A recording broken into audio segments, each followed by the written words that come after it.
గర్భధారణ, ప్రసూతి చికిత్స, పిల్లలకు చికిత్స వంటి అన్ని సౌకర్యాలు కలిగిన ఒక పరిపూర్ణమైన ఆసుపత్రి మన సుధా ఫర్టిలిటీ సెంటర్.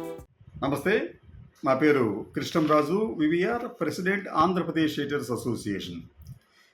ప్రస్తుతం హైదరాబాద్ నగరంలో చెరువులు అలాగే ప్రభుత్వ స్థలాలను ఆక్రమించి నిర్మించిన కట్టడాలను ముమ్మరంగా తొలగించే పనిలో ఆ ప్రభుత్వం ఉంది. దీనిలో భాగంగానే చెరువును ఆక్రమించి నిర్మించారని చెబుతున్న సినిమా నటుడు నాగార్జునకు చెందిన ఒక కన్వెన్షన్ సెంటర్ను కూడా కూల్చేశారు. అయితే నాగార్జున ఏమంటారంటే, ఇది కోర్టులో ఉంది, నాకు కనీసం నోటీస్ ఇవ్వలేదు, అయినా కూల్చేశారు అని చెప్పి ఆయన గగ్గోలు పెడుతున్నాడు. ఏది ఏమైనప్పటికీ కూడా హైదరాబాదులో వందలాది చెరువులు ఆక్రమణకు గురయ్యి పూర్తిగా అదృశ్యమైపోయాయి. అది అందరికీ తెలిసిందే. అయితే ఇదే పరిస్థితి పొరుగునే ఉన్న ఆంధ్రప్రదేశ్లో కూడా ఉంది. ఆంధ్రప్రదేశ్లో చెరువులే కాదు, నదులను కూడా స్వాహా చేసేశారు. ఈ స్వాహా చేసిన వారిలో పాలకులు కూడా ఉండటం విశేషం. దీనికి ఒక ఉదాహరణ ఏమిటంటే, విజయవాడ కృష్ణానది కరకట్ట ప్రాంతం. కృష్ణానదికి సంబంధించి కృష్ణా గుంటూరు మధ్యన ఈ కృష్ణానది ప్రవహిస్తున్నప్పుడు ఈ కృష్ణానదీ జలాలు వరదల సమయంలో పొంగి పొర్లి లోతట్టు ప్రాంతాలను ముంచివేయకుండా ఉండటం కోసం అని చెప్పి ఆనాటి పాలకులు కరకట్ట నిర్మించారు. అంటే ఈ కరకట్టకి నదికి మధ్యన కొంత గ్యాప్ ఇస్తూ దాన్ని నిర్మించారనమాట.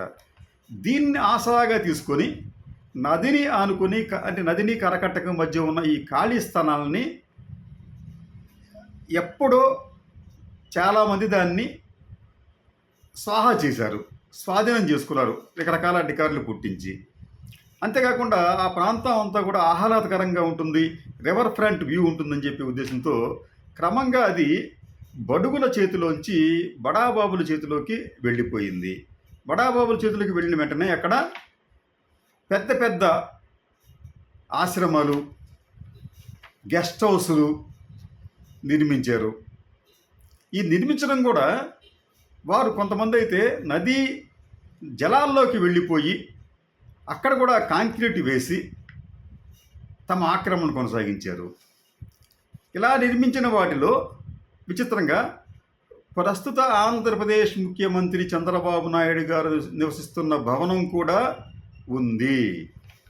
అయితే ఈ భవనం ఉండటం అనేది తప్ప అంటే అది ముమ్మాటికి తప్పే. అక్కడ దాదాపు మీకు ఈ గుంటూరు మధ్యన ఈ కరకట్ట ప్రాంతంలో ఒక రకంగా చెప్పాలంటే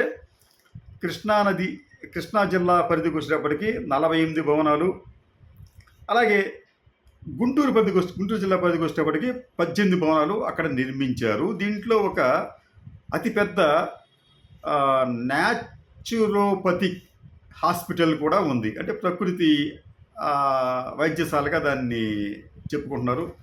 అది దాదాపు 250 బెడెడ్ హాస్పిటల్గా అది నిత్యం ఒకటి 2000 మంది వస్తూ ఉంటారు. వారితో సహా ఈ భవనాల్లో నిర్మించే వారందరూ విసర్జించే వ్యర్థాలన్నీ కూడా కృష్ణా నదిలోనే కలుస్తున్నాయి.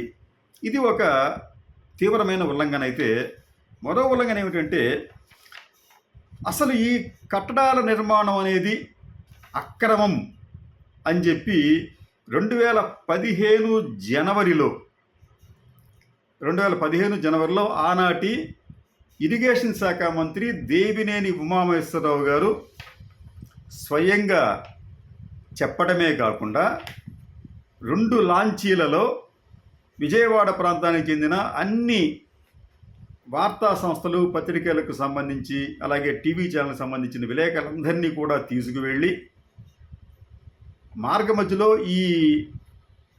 అక్కడ నిర్మించిన ఈ భవనాలన్నింటినీ కూడా చూపిస్తూ, ఇవన్నీ కూడా అక్రమంగా నిర్మించినవే, వీటిని మేము కూల్చివేస్తున్నాం, వీటికి మేము నోటీసులు ఇస్తున్నామని చెప్పి చెప్పడమే కాకుండా 2015 ఫిబ్రవరి 5వ తేదీన రెవెన్యూ శాఖ వారితో వాటి కూల్చివేతకు నోటీసులు కూడా ఇప్పించారు.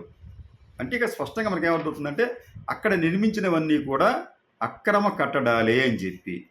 అయితే అనూహ్యంగా ఈయన నోటీస్ ఇచ్చిన కొంతకాలానికి చంద్రబాబు నాయుడు గారు ఓటుకు నోటు కేసు తర్వాత హడావిడిగా మూటాముల్లే సర్దుకొని విజయవాడ వచ్చేయటం, ఆ తర్వాత ఆయనే ఈ అక్రమ కట్టడంగా తన మంత్రివర్గ సహచరుడు చెప్పిన భవనంలో మకాం వేయటం జరిగింది.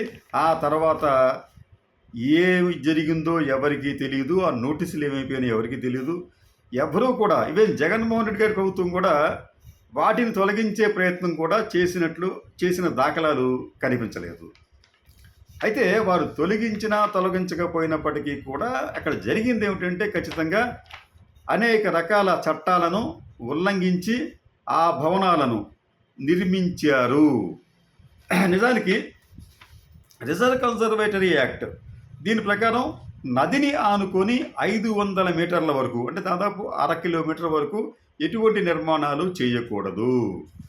అయితే నేషనల్ గ్రీన్ ట్రిబ్యునల్ ఆరైతే ఒక 4 ఏళ్ల క్రితం ఇచ్చిన ఒక తీర్పులో వాళ్ళు ఏం చెప్పారంటే నదీ తీరాన దాదాపు 200 మీటర్ల వరకు నిషేధిత ప్రాంతంగా ప్రకటించాము, అక్కడేం నిర్మించకూడదని చెప్పన్నారు.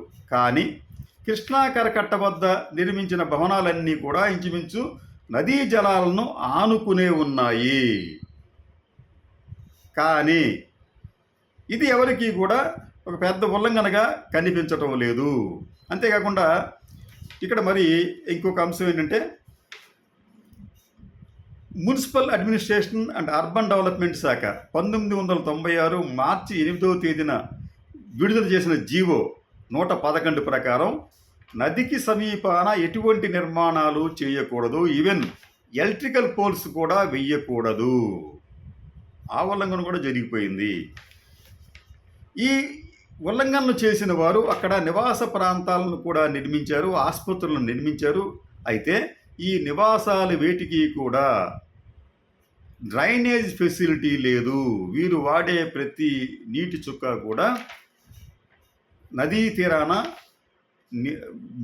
ఇంకిపోతే నీటిలో ఇంకిపోయి సముద్ర జలాలను కలుషితం చేస్తుంది, లేకపోతే వీరే నేరుగా తీసుకువెళ్ళి ఆ వ్యర్థాలను తీసుకువెళ్ళి నదీ జలాల్లో కలిపేస్తున్నారు. ఫలితంగా ఆ ప్రాంతంలో అంటే ఈ కృష్ణా కరకట్ట ప్రాంతంలో నదీ జలాల పొల్యూషన్ అనేది చాలా తీవ్రంగా ఉంది అని చెప్పి దాదాపు మీకు ఒక 3 ఏళ్ల క్రితం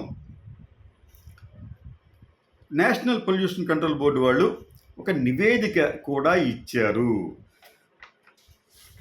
వీరి నివేదిక ప్రకారం గుంటూరు జిల్లా అమరావతి వద్ద కృష్ణా జిల్లాలో BOD 1.4 మిల్లీగ్రాములు ఉండగా అదే నీటిలో కరకట్ట వద్ద BOD 2.6 మిల్లీగ్రాములకు పెరిగిపోయింది. ఇక్కడ విషయం ఏంటంటే ఈ BOD అనేది 2 మిల్లీగ్రాముల కన్నా తక్కువే ఉండాలి.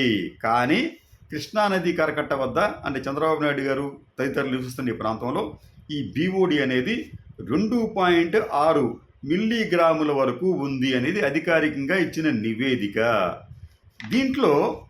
ఈ నీటిలో ప్రమాదకర బ్యాక్టీరియా, వైరస్లు, ప్రోటోజోవా యూనిట్లు ఎక్కువ శాతంలో ఉన్నట్లు కూడా ఈ నివేదిక స్పష్టం చేసింది. అంతేకాకుండా వారు ఇచ్చిన ఒక కొటేషన్ దాంట్లో చెప్పిన ఒక అంశం ఏంటంటే కంటికి కనిపించని ఈ క్రిములతో కూడిన colony farming units most probable number ప్రతి 100 మిల్లీలీటర్లకు అమరావతి వద్ద జలాల్లో అంటే ఈ కృష్ణా జలాల్లో 150గా నమోదు కాగా అది కరకట్ట వద్ద 210గా నమోదయ్యింది. అంటే ప్రమాదకరమైన క్రిములతో కూడిన ఈ నీళ్లు తాగటానికి ఏమాత్రం యోగ్యంగా లేవు, పానయోగ్యంగా లేవని చెప్పి కూడా ఈ పొల్యూషన్ బోర్డు చాలా స్పష్టంగా చెప్పింది. అంటే ఈ ప్రాంతాల్లో తిష్ట వేసిన పెద్దవారందరూ కూడా